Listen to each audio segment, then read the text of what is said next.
Jai Bhim, Jai Mulnivasi all. Welcome you all once again to MNT News Network's prime time discussion. Today is Sunday, and Sunday is a special day for all the sessions in English that we are organizing. And today also we are going to discuss one very important topic, which is nationalization versus privatization. This is a very burning topic, and it is continuously in the field for having various discussions for the last 10-15 years. We have seen so much of development in this particular area, nationalization versus privatization. And if we see particularly the era after 1980s, this topic has become very hot, and nowadays it is everywhere. This topic is getting discussed. So today we are going to discuss about this nationalization versus privatization, and we have today uh, one of the National General Secretary from MKKM, Mulnivasi Karmachari Kalyan Mahasangh, Mulnivasi Tilak Kumar. Also, we have eminent professor from Education Department, Chhatrapati Shahu Maharaj University, Mulnivasi Munesh Kumarji. Both the panelists, eminent panelists, are going to discuss on this today's topic, nationalization versus privatization. So this is a very important topic, and hope you all will get enough information from this today's topic and this hot burning topic, which has created an impact on the overall citizens of India, and specifically the marginalized section. We will discuss about this in today's topic. So I would like to first welcome both the panelists to MNT News Network Studio. Sir Jabim Jaimulevasi, Manish Kumar sir and Tilak Kumar sir, you are most welcome to MNT News Network Studio. And today we are going to discuss along with you this important topic of nationalization versus privatization. So first of all, I would like to go with the Mulyawasi Tilak Kumar sir on this particular topic, and we would like to know from you. Basically, this nationalization, privatization, most of the people are. Means it is a hot burning topic, and most of the people know its definitions and all. But overall, nationalization as an process or as an system or as an concept, how do you see this concept or its basic objective behind this nationalization as a policy, as a system? How do you see it, and how do you analyze it for the last 50 years or last 70 years of India after the implementation of the constitution? How do you see this, sir? Thank you, Ashish ji, for inviting me for this very important discussion. So, from the last so many years after getting independence, our country started nationalizing various sectors. So, because of nationalization, in the guidelines of Baba Sahib Dr. B.R. Ambedkar, so most of the sectors and transformed as a public sector. And when they were transformed into public sector, all the reservations came into existence in those sectors, and because of the reservations, predominantly scheduled caste and scheduled tribe got employment in those sectors. So nationalization is one thing to run the sector through government, and the other thing is to bring the social balance in this country, to emancipate the lower strata and to get jobs and to involve them in the governance of the system. So they have started nationalizing the various sectors like Air India. Previously, they were run by Tatas, and banking sector previously they were run by private sector. So similarly, various sectors were nationalized earlier, and the present government wants to privatize the public sector. So nationalization and privatization are two different aspects. So we want nationalization of private sector, and we want to protect the existing government sector. So these are our main agenda, and these are our main demands, that we don't want to privatize. We are opposing privatization of public sector, and those private sectors already existing in this country.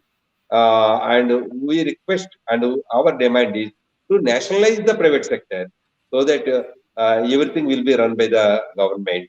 So Sir, how do you see this nationalized process in the process of implementation of constitution? Basically, whatever rights constitution enshrines on the public of the country. In that process, how do you see the nationalization process? So it is purely, Ashishji, a political decision. So if the government wants to nationalize any private sector, it can do it through the government procedure.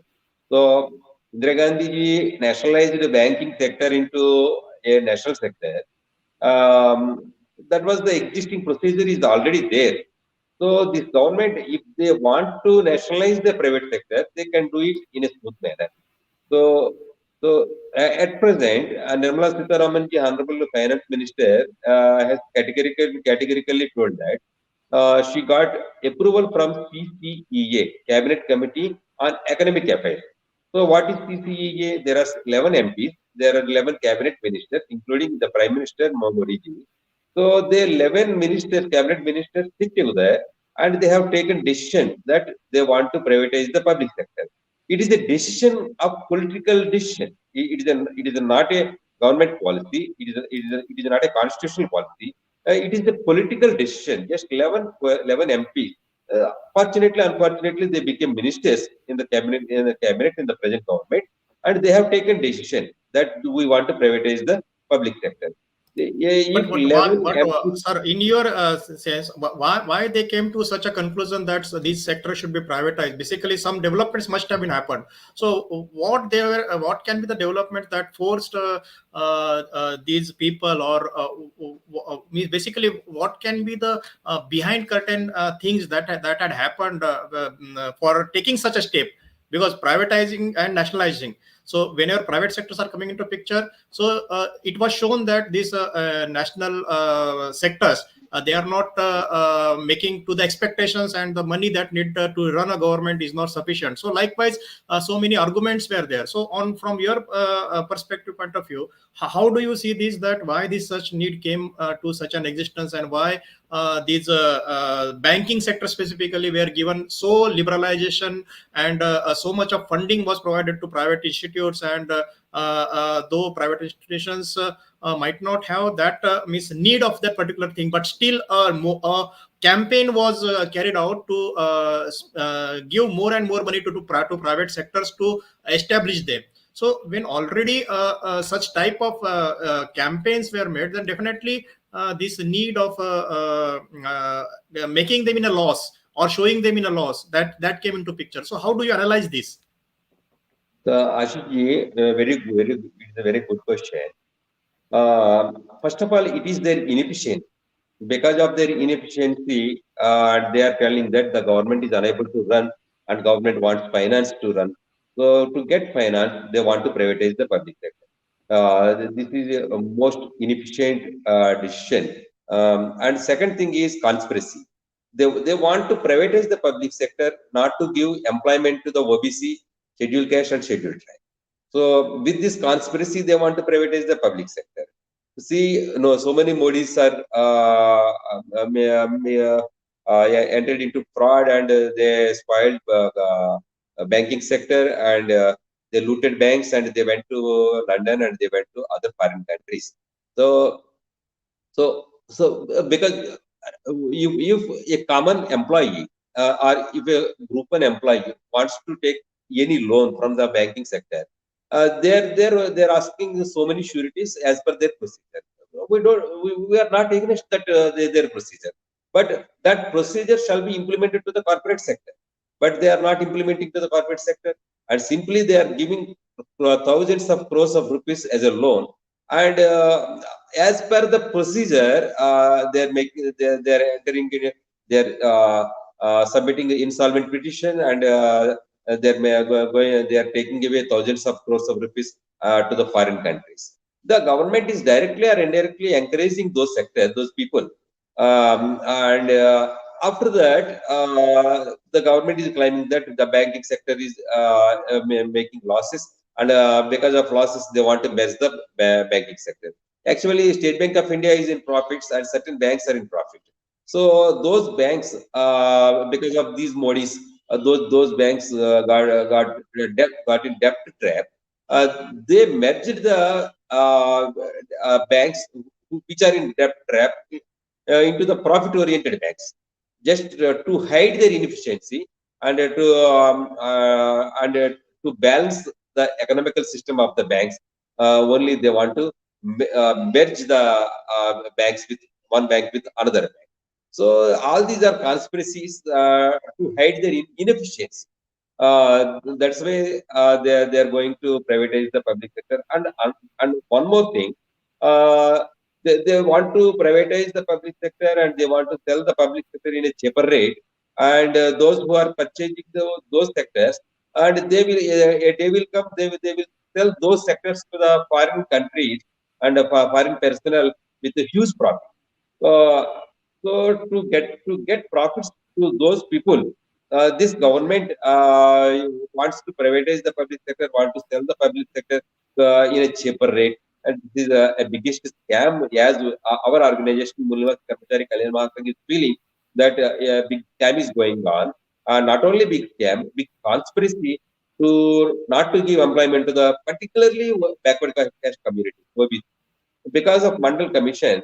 And from the last 20 years, they are getting jobs, and they are taking away share from the Brahmins. Particularly, OBCs are taking the share of Brahmins because previously those share was in open category. And because of Mandal Commission, 27% reservation, and this 27% taken away from the open category quota. So the open category jobs are diluted, and those jobs went to OBC community. So now the Brahmins and other open strata is against to the OBC, and they don't want to give jobs to the OBC. With this concept only, they want to privatize the public sector. Right, This is from right, my sir. We side. will come back to you, sir. Now we have Professor Manish Kumar also along with us. Sir, we would like to know, one side, the present government is saying that we want money, and to run this country, there is no other ways rather than privatization. How you like to defend, or how you would like to say your views on this particular topic? Jai Bhim, Jai Mulniwasi Ashish ji, and I am highly thankful to MNT News Network to chosen such a very important topic to discuss through its nationwide discussion or international wide discussion. Actually, we have to observe two things. We have to observe India before independence and India after adoption of this constitution. Basically, before the adoption of this constitution, the education, the property, and the whole arms are controlled by the ruling classes of this country. And you and viewers of the MNT News Network is very much aware that who is ruling class from the centuries of this nation. They are Arya Brahmins. uh, when we adopted this constitution promised to the pupils of this nation, who constitute 100% population, majority of the population in Mool Nivasi Bahujans, that you will also get a share in the sector of education, in the sector of property, in the sector of armament, or we can say that constitution promised them to minimize their socio-economic inequalities in every walk of their life. But what happened? Whether the this constitution promised to this nation or this Mool Nivasi Bahujans uh, successfully uh, successfully uh, achieve this objective or not. This is the basic situation, this is the basic question. When we see up to 1980s, there is only reservation to the scheduled caste and scheduled tribes, and first generations of scheduled caste and scheduled tribes demanding commandably their share in 80s. But there is no reservation for the backward classes, and backward classes is also having socially and economically deprived sections of the Indian society. uh, in 1978, WAMSEF founded, and WAMSEF demanded the implementation of the Mandal Commission reports through its nationwide campaigns. And in the 90s, when the Mandal Commission report was implemented, then the then government, one is Congress-led government, uh, implemented 24th July 1991 the new economic policy. And this the new economic policy opened the Indian economy, which was earlier a sort of mixed economy in where public and private sector coexist for the welfare of its peoples. But now the government liberalized, privatized, and globalized the Indian economy. What happened? What happened through its new economic implementation of the new economic policy? The constitution, which promised for its nationals that we will minimize the socio-economic inequalities from their life, by implementation of this policy, again the socio-economic inequalities are becoming more and more wider. This is the challenging situation. And what is happening to the rights of the Mool Nivasi Bahujan Samaj? For the first time, they are claiming their rights in the power structure of this very nation. They are not demanding only their share in the parliament and the constitutional assemblies, but they are demanding their share in the every sector of power structure, like economy, like education. They are demanding their share in education. They are demanding their share in banking sector. They are demanding their share in railway and medical, health, in all sectors. What is happening, or the ruling class? What was the perception of the ruling class? If the government sector or nationalist system will continue to some more extent than the pupils from the Mool Nivasi Bahujan Samaj will eliminate us from the power structure of this very nation. That is why they implemented this policy of the privatization to this country, and snatched away the mercilessly the rights which are they received from the Constitution of India. Assis. Basically, it is true that India, as far as Indian economy is considered, it is gaining the economy from both public as well as private sectors, and basically whatever income is coming or whatever generation of fund is there, either to the public sector or the private sector, this is coming basically on the type of policy that is being adopted. So whether it is a government sector or whether it is a private sector, how to generate a fund is the main objective. So basically, this means basically when the purpose of this basic thing of all the sectors, basically everybody, even in the government sector, if it is basically sorry, if the government sectors or any of the sector like hospital sector, banking sector, these all sectors which are meant for public. Basically, whenever the public is more of concern, or when the policy is particularly based on the system that it has to be benefited to the maximum of the public, then that sort of investment or that sort of output needs to be made from that sectors. So as far as these government sectors or banking sectors which were providing the maximum, its basic goal was to orient for the maximize of the public, whereas the public sectors, these were having their objectives for a means concerned group or concerned profit basis only. There was no any concern for public in the private sectors. So as far as this main philosophy is considered, like providing services to the public, so if that is the objective, then based on for that objective, when such machineries are made, like banking sector, or basically when the banking sector itself was nationalized, the basic purpose was to provide the services to the public. Like farming sectors were totally avoided, they were not getting loans, or the marginalized sections were not getting loans, and all the loans and everything benefits were going to the upper sector. So when such an objective is there, and it is entering in the constitution also, that special provisions shall be made by the states in the welfare of all these public sectors. So when such provisions are there in the constitution, when such policies or when such institutions are being made for these particular objectives, then where comes the objective of or privatizing such institutes? How do you see these particular philosophies, Mahesh Kumar sir? Basically, privatization is, as we seen, privatization from the economic viewpoint, then it is, we can say that it is just the transfer of uh, uh, means of production to the private owners. But it Correct. is not true. Behind the curtain, story is different.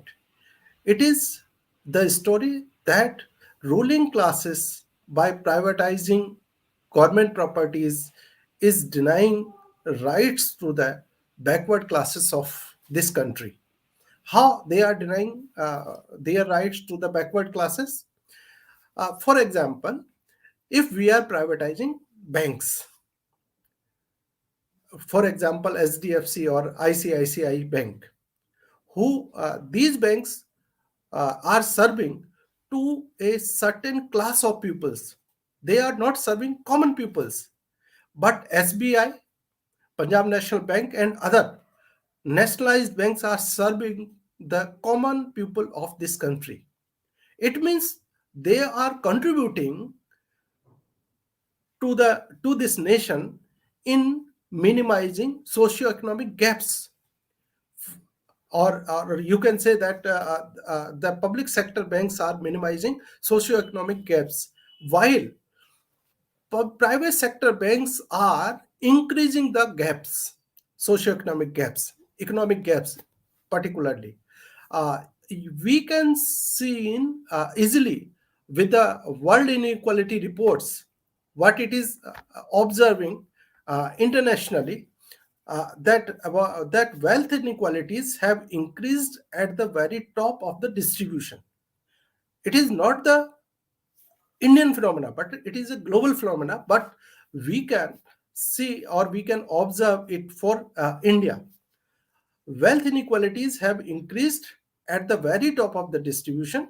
The rise in private wealth has also been unequal within countries and at the world level. Global multimillionaires have captured a disproportionate share of global wealth growth over the past several decades. The top 1% took 38% of all additional wealth accumulated since mid 90s. You can see, when we entered an era of liberalization and globalization, privatization, what was the share total wealth generated, what was the share? 1% of population received top 38% of the wealth, whereas the bottom 50% captured just 2% of it. This is the grave situation of the countries like third world countries like India, especially. It means the it is hidden agenda is some what different than we compare, as we compare to the economic viewpoints of that.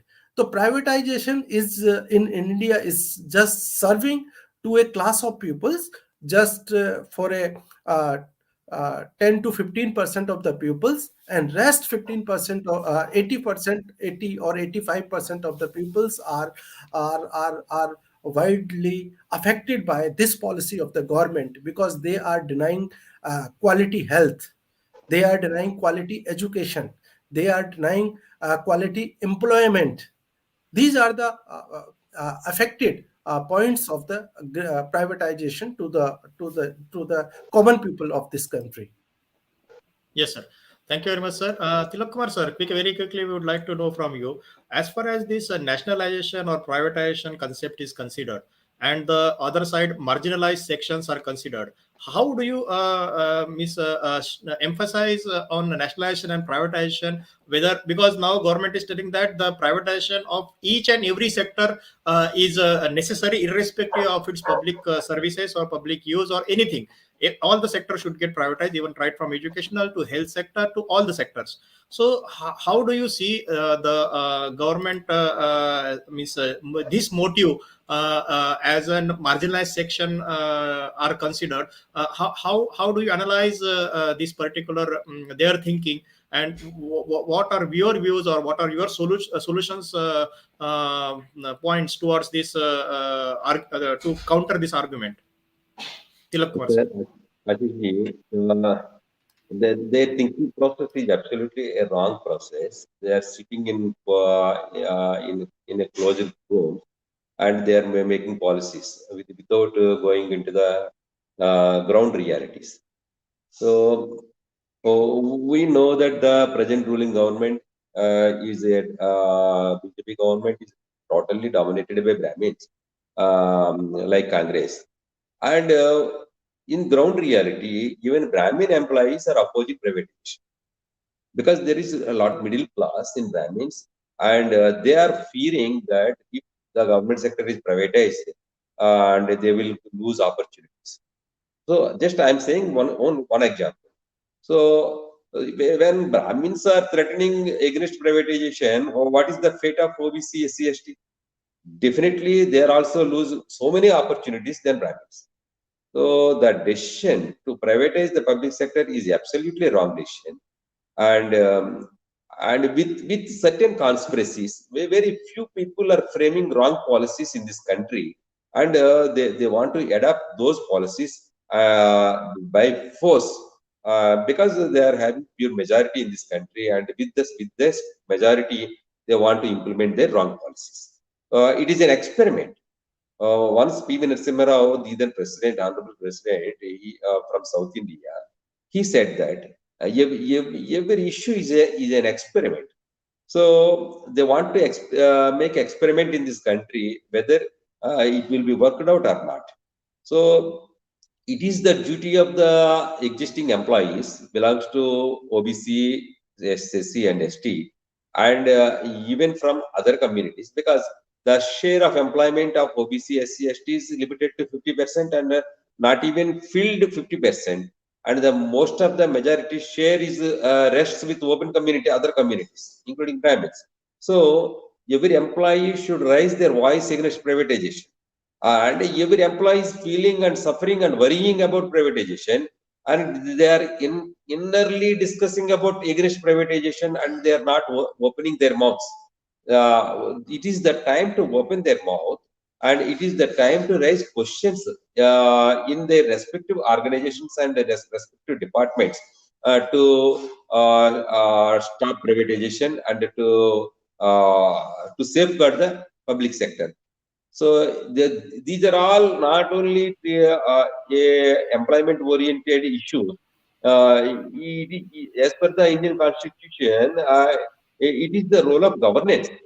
So if the government sector is privatized, the role of governance will be lost, and the role of share of governance uh, among the reserved categories will be vanished. So who will rule the government? Only private sector will rule the government. So uh, already we are facing the BSNL is to the some extent privatized, and is it really Reliance is answerable to each and every problem? No, they're simply selling their products, and they are not answerable to anyone.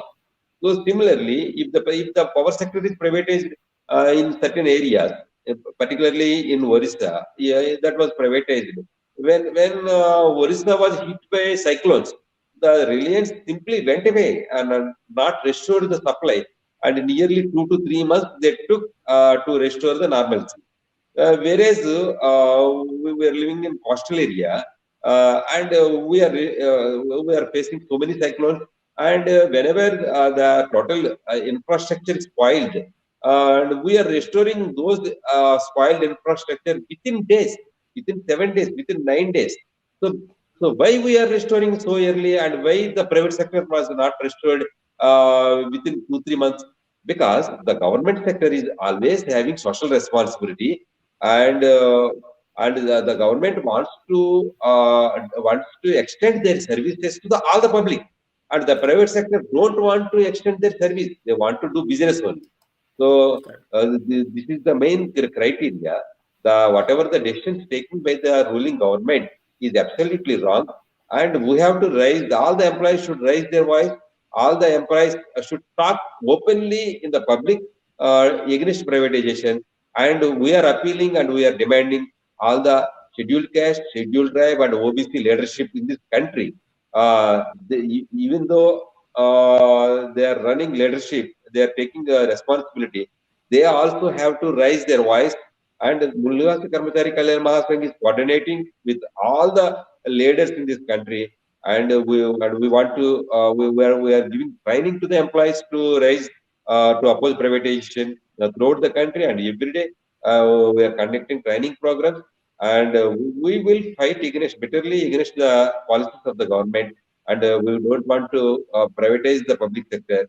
We are against to the private sector because we will lose a lot of opportunities, not only OBC, ST, ST, and the remaining communities also lose the opportunity in the governing sector. So we are appealing all the employees to cooperate with Yeah. us. Let us fight. Let us fight unitedly. Let us safeguard the government sector. Let us safeguard the public sector. Right, sir. Very much a limited time. You had given a very important message to our viewers and to all the employees, specifically who belong to the marginalized section, what they should do, what is their duty in today's scenario, or otherwise, if they want their rights to be retained, they should do as per your action plan, and they should associate with your organization, which is a nationwide organization, because unless and until the nationwide organization raises a voice, the voice is not hearable. Thank you very much, Tilak sir. Professor Manish Kumar sir, we would like to know from you, or we would like to take your message to our viewers on today's topic as far as the nationalization and privatization is considered. So, what concluding message you would like to give our viewers as far as the basic concept of nationalization and privatization is considered? What is in their interest? Please, yours. Uh, Actually, nationalization is the solution to the problems of this country. Why I am giving the solution to the problems of this country? This country is made up from education, and education is just what we are getting its share, or the participation of the Mool Nivasi Bahujan peoples, who are majority, who are contributing the majority of the tax to to this nation to run its government. They are just having, if we talk about the central universities data, that the backward classes of professors in central universities is just 0.81%.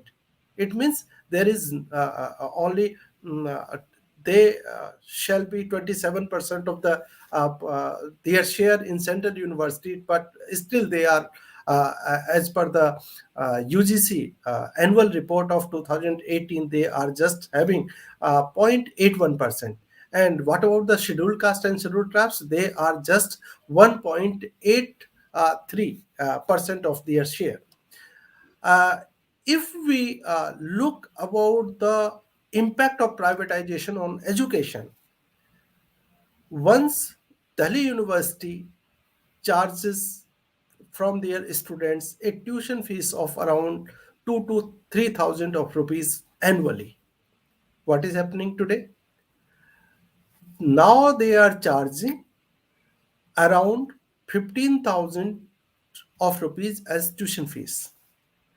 Besides, residing expenses are very much costlier, which is not very much comfortable to a student from poor or from the rural backgrounds to live in the cities like Delhi. What is happening? He will never be a participate. He will never participate in education, then in employment, and in the power structure of this country. It means health, education, and employment needs nationalization, massive nationalization, to minimize socio-economic inequalities of from the life of each and every individuals of this country. which Constitution of India promised, which uh, Baba Sahib Dr. Ambedkar promised in the Constituent Assembly, uh, concluding speech to the nation, to the nation. It means nationalization is is the only solution. Nationalization is not the demand of the scheduled caste, scheduled tribe, and backward classes.